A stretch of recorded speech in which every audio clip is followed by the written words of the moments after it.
Мына жерде сіздерге елін байлап өткен заман тарихы шашылған қазақтың тағдыры Азия, Аурупаға шашылған. Міне соның жағдайындағы ахуалдарды айтып өту үшін өткен қасіреттерді еске алудамыз. Сол қасіреттерді еске алған, елестетіп, бізден кейінгі ұрпақтарға және қазақтың тарихына қосымша болсын. Қазақ қандай азап, қандай өмірде нелер көргендігінің бір естелік болсын деген неменен осы Түркияға келген қазақтардың 60 жылдығына байланысты тарихына жасалған харитамыздан бүтін көгілдір экранда халыққа таныстырып, оларға ұғындыру жағдайында мақсаттарымызды әзір алдыға қойып отырмыз. Ал қадірлі туыстар, мына жерде 1938 жылдарда Шинжаң, Өралтайдың Баркөл жеріндегі отырған Боғда тауының алқабында отырған қазақтардың басына үлкен бір қиыншылық келген. Бұл қиыншылықтың келген себебі сол кезде Үрімжідегі Шыңғысай деген Қытай ел басындағы болған үлкен әмір беретін адам қазақтарға басқыншылық жасаған. Қазақтың ат жалын тартып мініп, елін, халқын ойлаған кісілерді ағдарыға салып, алдында талайды жоғалтқан. Міне содан қауіптанғаннан кейін 1938 жылы Нори, Чонжо, Баркөл, Бисән, Қаптық, Бәйтік алқабында қазақтардың алғашқы басшылары Нұрғали Үкірдай, Құсайын Тайжы, Солтан Шәріп, Адубай, Мұқадыл, Зинан, Салақитан қатарлы ақсақалдар жиналып отырып 17 мың жан саны 2700 үй мына бір жолдан міне Баркөлден өтіп отырып Гансу жерінен Шыңғай деген Маупаң дүнгеннің басқарған жеріне келген.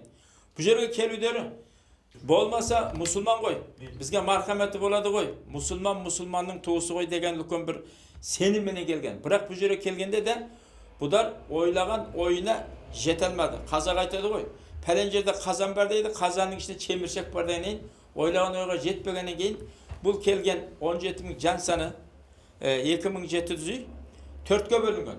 Бірінші бөлімде тарихқа із тастаған әкем Құсайын Тайжының жолдасы болған Елісхан 700 үй менен Асқарасу тайғақ кешу менен Хималия заңғарын басып Кашмирге келген. Кашмир өкіметінің басындағы мұсылмандардың мархаметі болған. Одан кейін бұдар осы жерге келіп жерлескен. Бұдар 1939 соңында неге келіп 1940 жылдарда Пакистанға келген. Ал бұдар бірінші көш.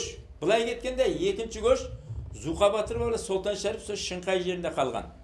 Оның қалған мақсат не десеңіз, дүнгеннің қолына тап болған қазақтың жетім жесірлерін жоқ кедей кепсек малай болғандарды құтқару үшін сен жақсы мен жақсы деп алдай бір 6 жыл сезімдерін нағылмай дүнгеннің соған қалған. Ал енді үшінші көш Құсайын Тайжы Әлкенбайұлы Гаскөл деген жерге келіп жерлескен. Бұл Гаскөл Гансу менен Шыңғай және Шинжаң шекарасының ортасында бір стратегия жер. Оңтүстігінде Тибет алқабы бар.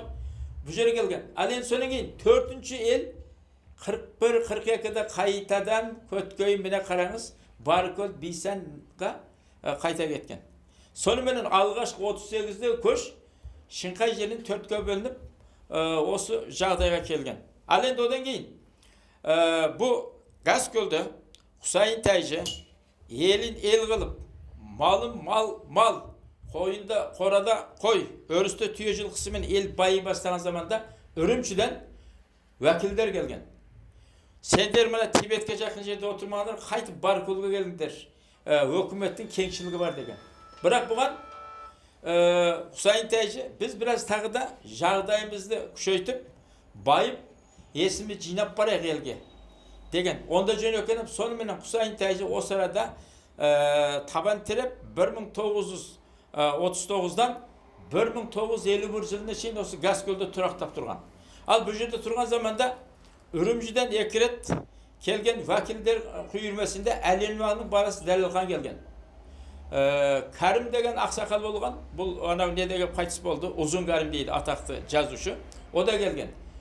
Бұдар келсе дағы, және жағдайын халықтың көргеннен, әй біз қозғамайық, отырсын біз Үрімжіге рапорт, докладты берейік. Осындай халық жақсы екен деп. Сонымен тұрғанда бұл Құсайын Тәжіні бұрыннан Шәріпқан төре танитұғын Монғолияға кеткен қазақтарды көшіріп алып келгенде үлкен еңбегі сіңген адам Құсайын Тәжі. Сонан мына жердегі Осман Батыр хан болған, Жанымқан есебі қазына министрі болған кезде бұдар есебі біледенді. Кейін 1949 жылы қиыншылық келіп, Жанкешік Тайванға кеткенде Мао Цзеши деген Қытай ақсақал көсемі бүтін жүнгені басқарып алғанда, жер тарайғанда, сонда бірінші сатыда Қалибек, Саваның әкімі Қалибек, қиыншылық келгенде барар жер басар тау жоқ, тұп-тура Лопнор көлінен басып, Құсайын Тәжіге 1950 жылы бірінші айдың мезгілінде келген. 50 үйменен.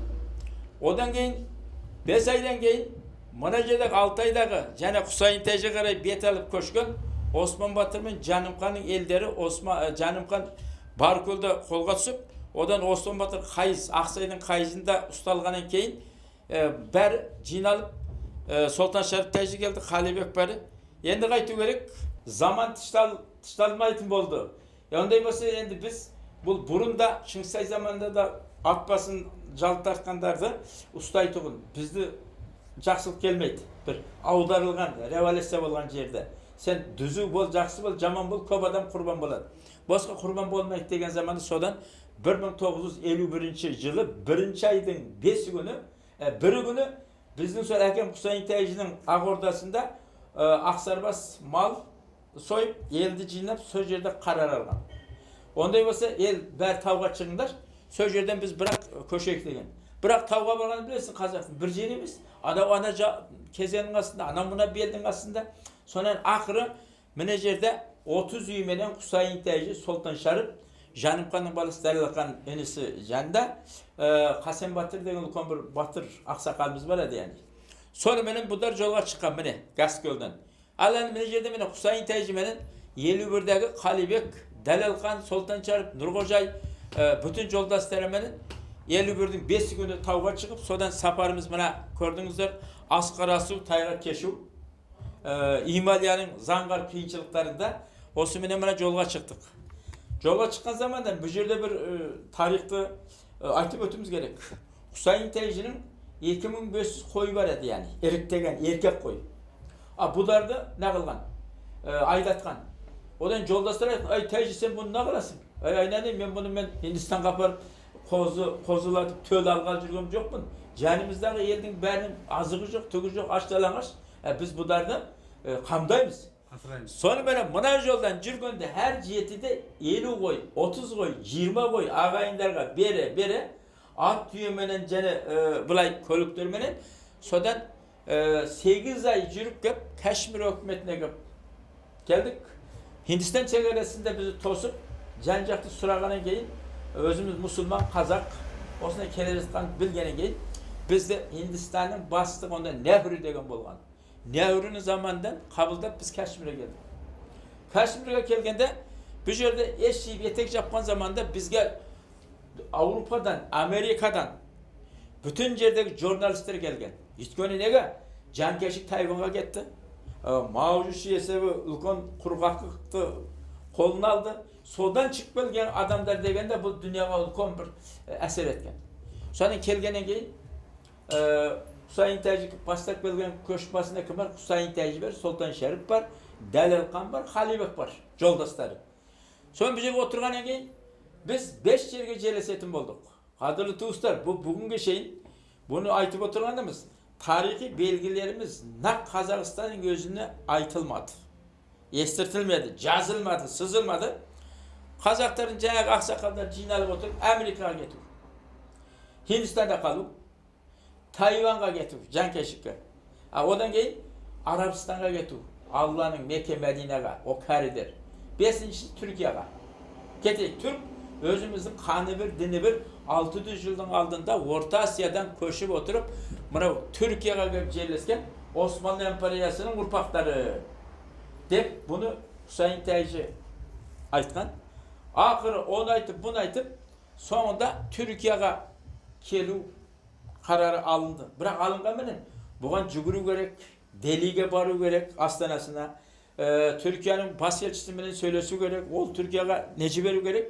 Sonra gelin Cengaga koyda aytıp öttüm. Sonda bizim şekerege yakın 500'den 700 koy gelmedi.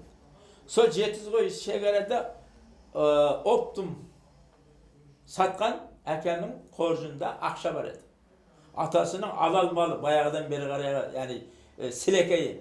Sonra sol akşası beni Hindistan'ın baytağı deli Türk bas elçisine ötmüş berip sonu benen Türkiye hükümeti kabullar gerçekten dizim veretim bolganda bizde tuğuslarımız ay biz o an kayıp baramız. Kölük yok, akşa yok, poyuz var, otobüs var, prakot var degen hey Kudayga tevekkül deyip birdenke tabul ettiyse köp adamlar, yoldaşları Dalilkan, Sultan Şarif, Halibek Hakimler, Hamza Uşardar bular nagaybil bop biz dizimdelmegen. Sonra hakim cennet 20 üy tevekkül Hüseyin Taycı. Siz kayda varsanız biz Allah dep çıktık. Ölsek bir çukurda tiri olsa bir töbede dedi. Sonra algaçkı Kazak'tan köşün Hüseyin Taycı 3 ayda Türk hükümeti Ankara'dan kabuldanıp geldi. Biz alamız, özümüz kandasımız Kazak herkeslerdi. Sodan keyin endi qaytı gerek Birleşmiş Milletler Uyumu'nun koğamları menen katnası jasaldı. Sodan keyin bizden jol rızkutlarımızda Birleşmiş Milletler'in Kızıl Kriz koğamı, Amerika'nın Kızıl Kriz koğamı beretim oldu. Sonra keyin mene Kaşmir'den otobüs poyuz benen kaykayıp oturup Delhi'den bana Bombay'a geldik. Bombay'a gelgenden bizde 3 gün konak kıldı. Transatlantik degen Japonya'dan hem buyum tasitini hem adam tasitini 2 morcalı 200 metre uzunluğunda keme. Sonra mene Bombay'dan mene kemege mindik mene. Hint muhitinden жүріп oturup mene Basra koynağından mene жүріп ökep bul aradan jene dayındalgan programda mene poyuz benen жүріп oturup 1952 yılı 10. ayının 20'si günü attın erin tüyönün komunu alganda 21 üy düz bir kişi Cansel'in Hüseyin Taycı algaçkı köşün eriskan zayıf yoldaşlarının yani tamtaragan köşünün aldın Türkiye'ye alıp geldi. Mine bizden köş serüvenimiz Şinjan'daki, Öreltay'daki, Barköl'deki Kazaklarımızın tarihi oslay keledi. Al odan keyin Allah'a şükür biz geldik. Yesimi jinadık. Türk hükümeti bizge kevdesinden orun verdi. Töbesinden jaylaw verdi. Üy verdi. Kasıp jumuslarımızı ben kömek kıldım. Biz son bilen Allah'a şükür yani yeseydik östük. Men sonda kadırlı körürmenler. Mına yerden çıkan zaman da Gazkol'da men 8 yaş dedim. Men azırga şeyin olsun bilen aytıp oturganda men bireuni estigen emes. Estigen de hakemden estidim. Video köp jiyim bırak közüm bilen körgön meseleler. Sonu endi bugün 63 yıldan keyin Kudayga şükür bizden 22 yılın aldığında 1992'de vatanımız Kazakistan tevessiz oldu. O yerde de bulduk. Endi mine sol yerden tevessiz olan elimizin ulanları, azamatlar bugün Kazak'ın asasçılıkları kinavın, Kazak'ın tarihi kinavların Türkiye'ye körsetip, onunla birge 55. yılı 54. yıl dünyaya gelip odan ösüp Tayvan'da okup jetken Mustafa Öztürk benim hakemin inisi bala inisinin balası benim elim boladı. Mine sol Germanya'ya var. Germanya'nın sakçıların, banka gözetçilerin üretip vurup sındıratında sonra tevessüp olganda o 1992 yılı men benim ayttim aynen Mustafa oy sen neyin var? Sen közlüyoruz bitigen karı ister bazı senin elinde tekvanda üretecektir. Sen eline var. Senin hakem benim hakem sol Öraltay'da dünya geldi. Odar körmegende mine men bar gördüm. Sen endi eline kayıt. Kayıp balam. Ütkeni sizin hazırki mine takriplarınızda da eline var kayıt degen takrip otur. Yani bizdekine rast angimede eline var degende men osunday bir Kuday ağzıma saldım ha. Mustafa 92'den bardı. Yerin gördü. Ata baba yerin gördü. Özün önler tekvandosun Abay dağılındaki sirkte Basta Prezident Nursultan Nazarbayev Kazakistan'ın sorpa betindegileri kelip iğnetsizsin жерге түспей turgan ulkan toyda özünün önörün körsetdi. Odan keyin yerinin ise bu hürmeti menen bu Mustafa alqağı menen bir önörün jetkizdi. Ana көштің жүріп өткен жолын бәрін жақсылап айтып беріңіз. Оған рахмет. Бірақ бірінші бұл жаңағы көш басталатын жеріне сіздер қай кезде барғансыздар? Или атам заманнан сонда тұрасыздар ма? Alagöl, Makançı. Алакөл Мақаншыдан 1865 жыл көшеді Оралтайға. Екі бала жетім көшеді. Жетім балдар кетеді. Жетім бала кетеді. Керейлердің ішіне. Керейлердің ішіне нағашы атасына. Енді жаңа сіз айтқан азаматтар көп азаматтардың атын атадыңыз. Иә. Өзіңіздің әкеңізде болса жанында ерген. Мына мен енді руға бөлінгенді қаламаймын. Бірақ мынандай тарих айтып жатқан кезде бұл адамдардың руларын айтуымыз керек. Өйткені ол тарихи мағлұмат. Сондықтан осы жерде жаңа қайсысы кімдер соны бір айтып жөтіңізші. Болады. Мәселен мен сізге айтайын. Жаңағы алғашқы көшті бірге шығып, одан төртке бөлінген жерге барған елдің үзеңгілес елдің несі, мәселен Елісқан әлі болу, бұл Таспике, орта жүз керей ішіне Таспике. Одан кейін Зайып Базарқұл. Базарқұл қайсы руға? Базарқұл да ненің орта жүздің бір бөлімені, оны керей деп бөлінеді. Мәселен, бұны сізге былай айтайын. Таспике, Молқы, Қарақас, Жәдік, Базарқұл, Найман, Ителі, Сарбас, Черуші, Чыварайғыр. Осының бәрі жаңағы 12 керей деп отырған осы орта жүздің ішіндегі бөлімдер бұлайға. Сонда жаңағы 12 ата керейдің ішіне Найман да кіріп жүріп. Мен соны айтайын әзір. Şimdi Nayman'dan Husayn Taycı, benim hakem. Mehmet Karageri Kabanba Yurtbağı, Husayn Taycı yani. Cədik'ten Sabır Bey Zalim. Molku'dan Alpız Taycı. Odan keyin Karakas'tan Halil degisi Taycı olan. Sonra keyin Molku'dan Salahit'tan. Sarbas'tan Zinan. Osunda ise bu her atanın uğrundan budarının koşmasında Üzöngüles Husayn Eliskan'ın cennet yoldaşları bolgan. Mına jerdegi көшпеске лажы болмады, ya? Şarasız. İçindeki en iyi жақсылардың бәрі ұсталып, оның алдында ұсталып кеткен. Ұсталып, атылып, бәрі 37-38 адам кетті. Оны жасаған Қытай өкіметі. Шыңстай деген Қытайдың Үрімжідегі, яғни Шинжан территориясына қараған бастық, яғни. Ол жер ола бастығын атын білмейсіздер ме? Шыңстай деп отырмын, Шиншісай. Шиншісай. Yani bu Premier-Ministri құсаған, сол жерде істеген адам. Ол Мао Цзедунға қатысы жоқ ол. Қатысы жоқ. Бұл Жанкейшінің Шанкейшінің жіберген адамы. Бірақ бұның мәселесінде де бар. Бұл әр жерде көзқарас бар. Шыңшысай, анау біздің Шинжан, Өралтай, Қазина, алтыны бар, мұнайы бар, бәрі зерттеген бұдар. Sonra ben oybemin iyen sarp desen savda men toqoş benen ana men buna men jür Kazağın mal menen ana jaylı buna qımız menen jür. Bunu bilgenegen endi qaytı gerek. Bu momin elдің basındağı buların bastıkları var. Yani tәжілер var, ambullar var, zalımlar var. Osların hani Örümcüdegizin kozgamay turup çettegi bu halktың içindegi de biz jinap alsak, o da Örümcüdegi ol Janimkanın Osman'ın qayda bar degen sayasatqa akelgen. Bunu jasagan kommunizm Qıtay emas.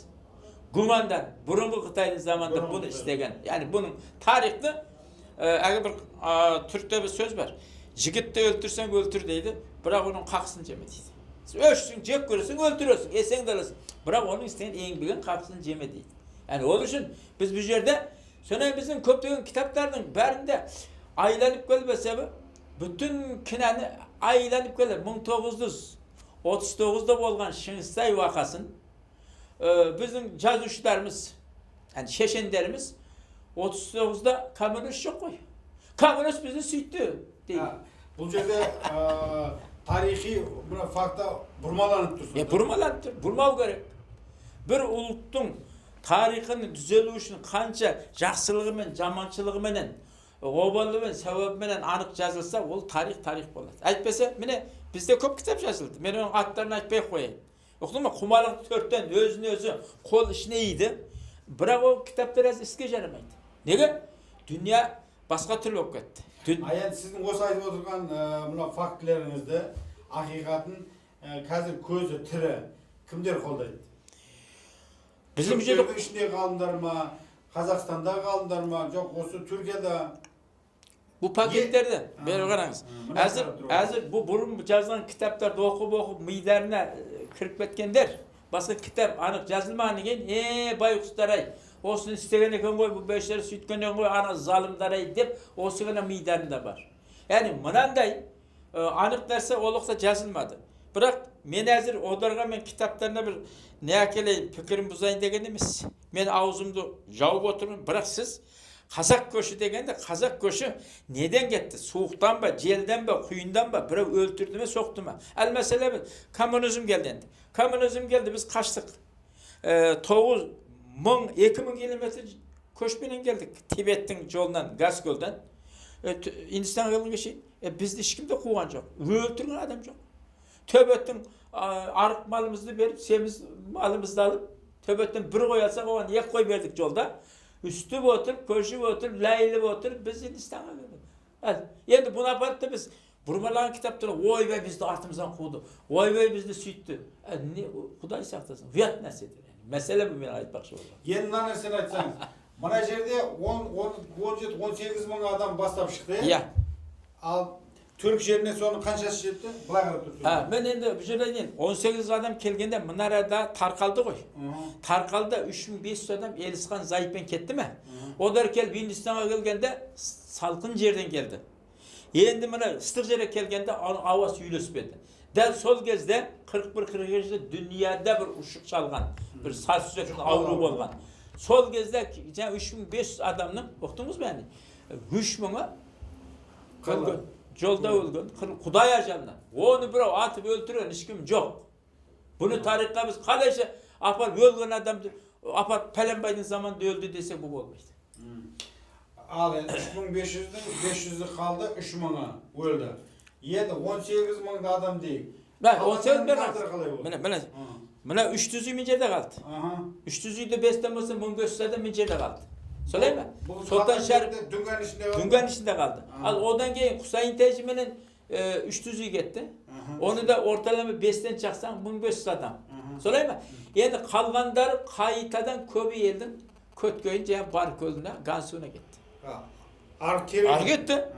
Onların tağdırı qalay oldu? Onun tağdırını biz gettiğinden düzü жақсы болды odarda. Бірақ енді кейінгі revolüsiyadan keyin o boldu, bu boldu, kuğunga uçuradı, ol Orus'un da basından Kazak'ın öttü koy. Künesi yok adamlar Karaşın köp öldürmedi mi, açtan öldürmedi mi? Sonunda basından uşuklar gelgen. Yani onun berine gelip de biz Akinde ölgün ber cine bakabese beni biz de süttü büttü desek bu olmaydı. Nege? Mesela aytayın. Osman 50 yılın altında kapitalizm dünyası, sosyalizm dünyası var. Kapitalizm Avrupa'dadır, Amerika, Avusturya, Japonya, Hindistan. Yani sosyalizm bede Orus benen Kıtay boladı. Sonda dünyada yakak göz qarağı var oldu. Kapitalizm göz qarağı, sosyalizm göz qarağı. Bugün ne oldu? Bugün sosyalizmde bir narsa kaldı mı? Özü. Ber kapitalizm oldu. Yani onun için men demekçi bolganım. Biz onda bir arandatıp hata tarihte жазып edik. Ne oldu? 50 yıldan keyin bitip ketdi. Qaytadan değil. Sosyalizm dünyası yok, kapitalizm dünyasında Orus'u da öttü doların ardında, Kıtay'da doların ardında. Bugün Kıtay'ın baylığı dünyada ikinci ekonomiye jatadı. Nemenin rezervede banka koygan Pelenbay milyar dollardan küçümenen sonunda ne oldu yani? Onday olsa biz tarihte burmalamamız gerek. Bildiniz mi? Yani bu ne? Burungu bizim жазушылармен жамандап отырғам жоқ. Қазақтың бір ата сөзі бар. Тыстарға келгенде қатынды жамандайды екен. Ана қатын сондай, мұндай деп тыстау керек қой. Көшеге келгенде жұртын. Бұрын жақсы жүр дейді. Ой, чөбі жоқ, анасы жоқ, мынасы жоқ, тақыр болды, чаң болды дейді. Бұл саған жазу жазылды. Мен одардың бәріне хат емес. Білген ақыл, ой, пікір деген жазды. Ол үшін ол кісілерге де рахмет. Ондай жазып, ондай еске түсіріп, елді Tür silkindirip dünyanı oğan da rahmet. Belki o da silkindirmese. Енді Халифа Алтай Қазақстанда өте танымал. Evet. Кісі Ол кісі жазған шығармасында не айтасыз? Халипа Алтай жазды. Жазғанда ол кісінің негізі өзегі түзу. Негіз өзегі түзу. Өзегі түзу, бірақ мен ақса мендей ашықтап ана мынау дей алмаған. Оны дей алмағанда да, мен бұны айтқанменен ана жақтан мынау бүйтіп жатыр, мынау бүйтіп жатыр, мен үстіп жазсам ертең мен бір масқара болам ба, кітабым шықпай қала ма деген қорқуменен жазды. Өзегі түзу. Бірақ мынандай көзін шығып отырып нәрсесі айтылмаған. Жақсы. Енді мына осы көштің, осы ұлы көштің, тар жол тайғақ кешумен көштің, осылардың ішінен мына қазаққа, әлемге ең танымал ұрпақтан кім шықты? Көшті ме? Осы көштің ішінен жаңағы айтқан қанша рулардың атын атады? Осылардың ішінен жарқырап қазақ ұлтына. Енді бұл қазақ қой мыналардың бәрі кеткен. Осылардың ішінен кім шықты? Былай қарап тұрып өтсең. Енді бұның ішінде шыққанда мен атадарымен айтып берейін. Құсайын Тәйжі, бір Солтан Шәріп Зұлқаұлы. Жоқ, біз анау ауылдағы шалдарға, қарияларға түсінікті болу үшін жаңағы қай атасы екенін айтайық. Ол бұл тарихи нәрсе. Әлбетте, бұл жерде сіз айтсаңыз, мәселе Құсайын Тәйжі Найман руынан Қарагерей Мәмбеттің ұрпақтарынан Құсайын Тәйжі. Бұл сіздің әкеңіз? Менің әкем Құсайын Тәйжі. Ал енді Құсайын Тәйжінің інісі Мұстапа Өзтүріктің әкесі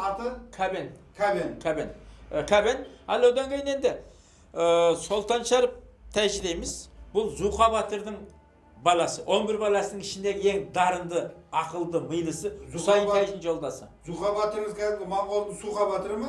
Жоқ, Зұқа деген қазақ. Қазақ Зұқа Батыр деген. Бұл кісінің қазір қабірі Алтай менен Үрімжі арасындағы халықаралық жолда әзір 52 шәйітпенен жатыр.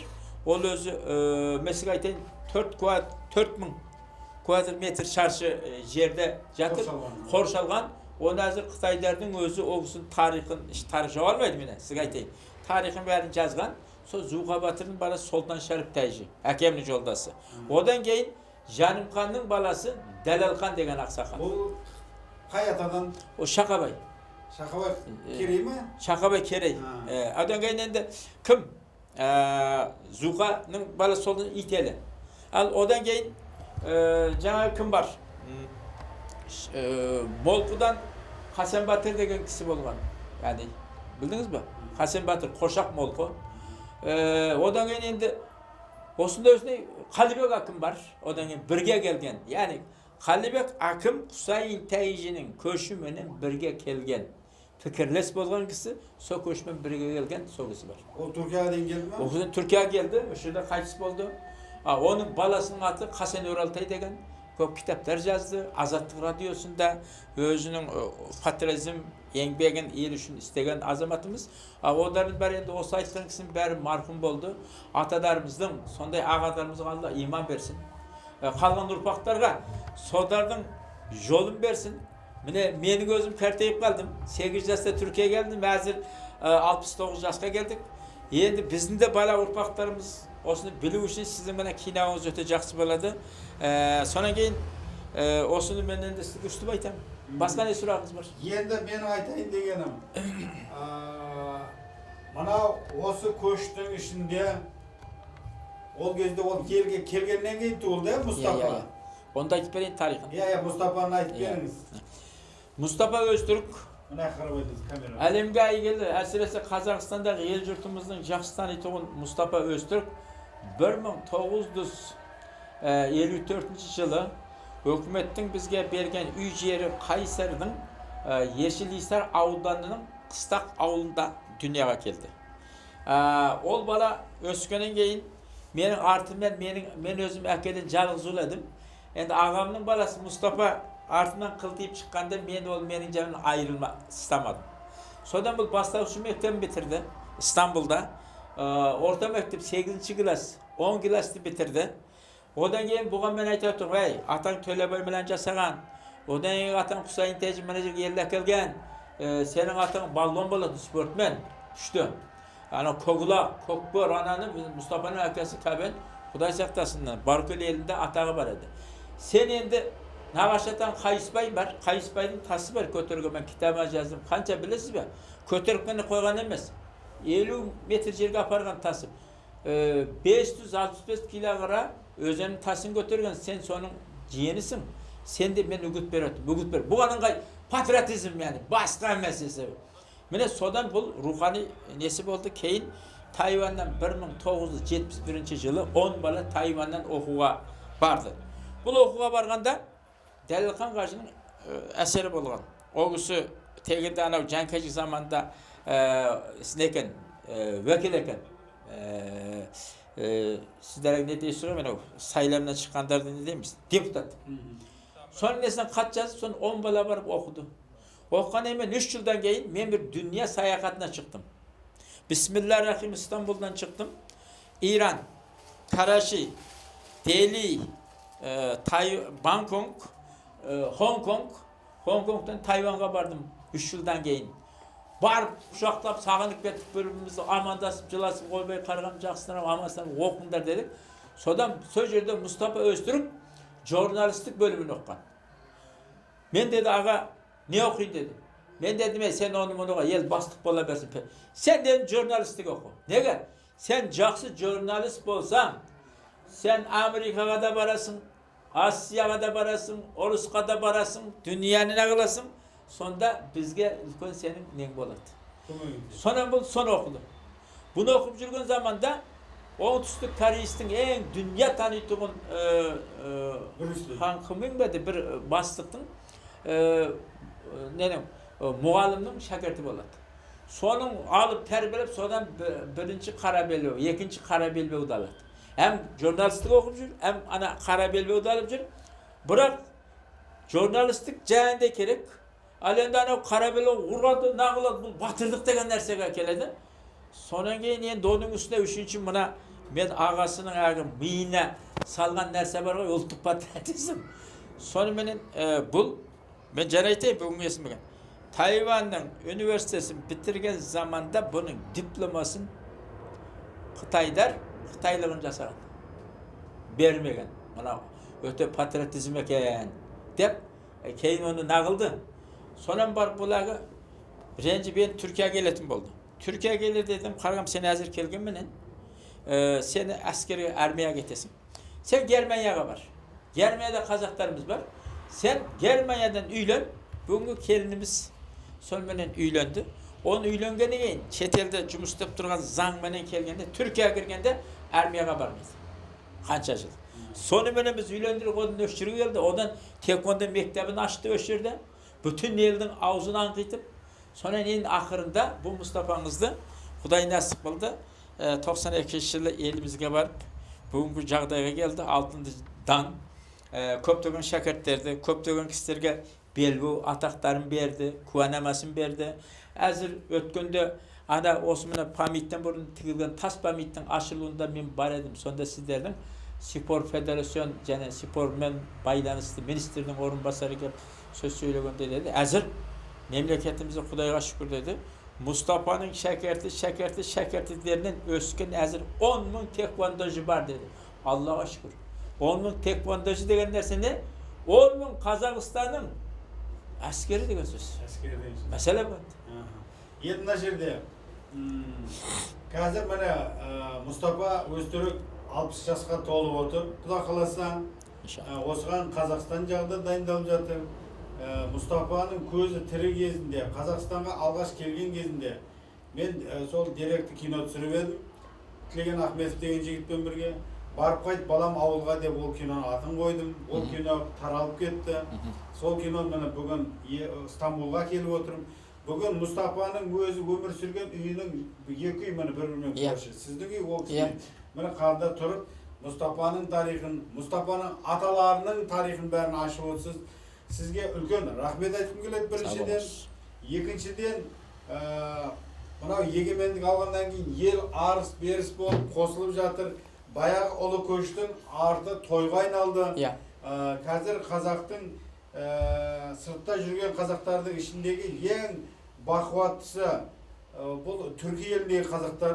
Менің байқауымша Европада қазақтар олар аз болса, оның бәрі түркі жерінен шыққан. Бізден шыққан, бізден ауылдың баладары. Сондықтан осы түркі жеріндегі қазақ өзді-өзі жоғатпай